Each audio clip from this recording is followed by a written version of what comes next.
Hey folks, welcome back to the Sedgwick Jimmy channel. We're certainly glad to see you. Today we're taking a look at the Black Death and how a Mongol siege and the use of germ warfare helped kill at least a third of Europe. Where did an outbreak that took 200 years for the world's population to recover from originate? How did it spread, and what were the overall consequences? Well, that's what we're here to talk about, so let's get into it.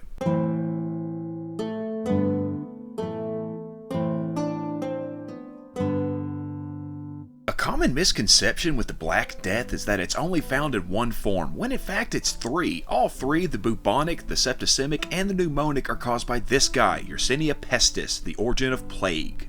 It's commonly carried in fleas that would be found on the plains of Asia, riding on the backs of rodents. When the climate started to change and these animals moved into more populated areas, the fleas started jumping to people, and away we go.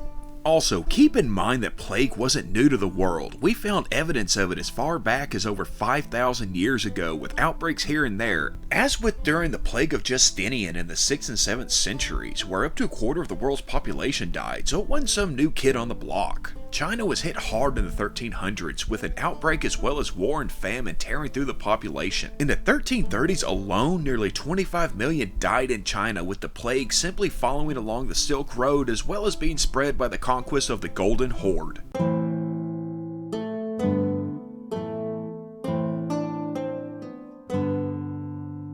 As the Mongols expanded their territory, they brought plague along for the ride. They swept across Eurasia, and it was when they reached Crimea and the city of Kaffa in 1347 that they had a much more direct role in the spread. See, they sieged the city but couldn't move forward. As their numbers were falling due to illness, they reportedly catapulted their dead into the city, spreading plague through germ warfare.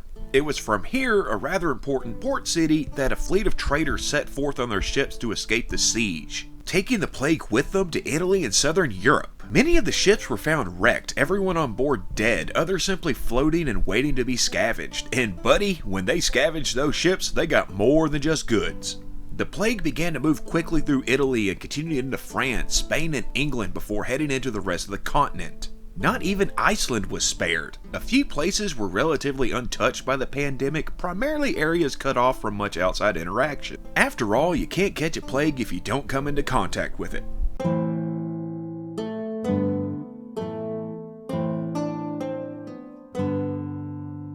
Now, part of the reason that Europe and much of the world was hit so hard was because of pre-existing conditions. The weather had began to turn colder, with crop failures and famine becoming a big problem. Plus, keep in mind that this is Europe, so they were pretty much constantly at war with each other. They had heard of plague wiping out entire towns in China, India, and the Middle East, even so far south as Egypt, but when it came to their door, they were no more ready. Those that could ran from the cities and highly populated areas, carrying the plague into the countryside, infecting not just the people but the livestock.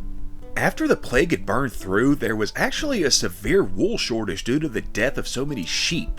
But different people dealt with the plague in different ways. Different strokes for different folks, I suppose. Many saw it as God's wrath, and some of these people blamed the Jews, either for prompting God's wrath or because they didn't understand how plague worked and thought it came from wells poisoned by Jewish folks and ended up rounding up and killing tens of thousands of innocent people.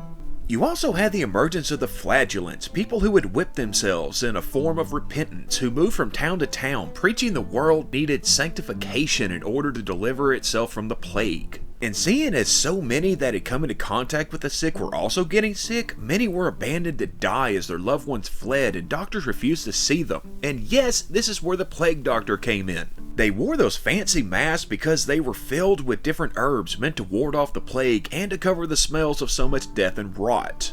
By the mid-1350s, the plague had begun to die out, mostly due to people gaining immunity as well as the deaths of the fleas that had spread it, seeing as their food sources kept dying.